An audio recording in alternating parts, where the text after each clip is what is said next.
మొత్తానికి shut down అయితే ఒక కొలిక్ అయితే వచ్చింది.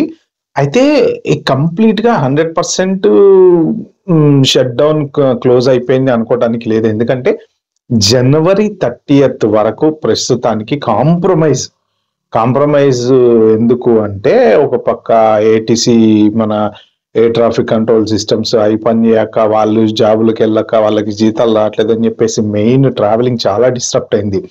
చాలా ఎయిర్పోర్ట్లు క్లోజ్ చేశారు. కొన్ని ఎయిర్పోర్ట్లలో అయితే గంటల లైన్లు, 6 గంటలు 7 గంటల లైన్లు, ఫ్లైట్స్ సరిగ్గా నడవట్లేదని.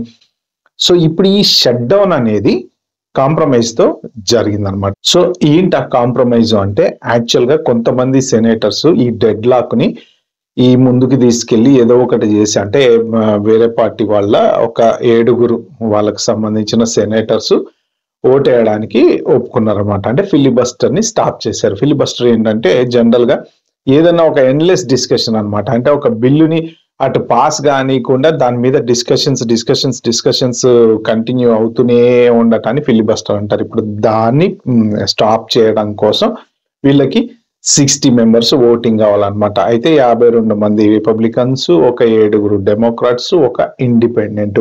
సో వీళ్ళందరూ కలిస్తే 60 అయింది. సో ఆ 60ని క్లోచర్ పద్ధతిలో వీళ్ళు పాస్ చేశారు.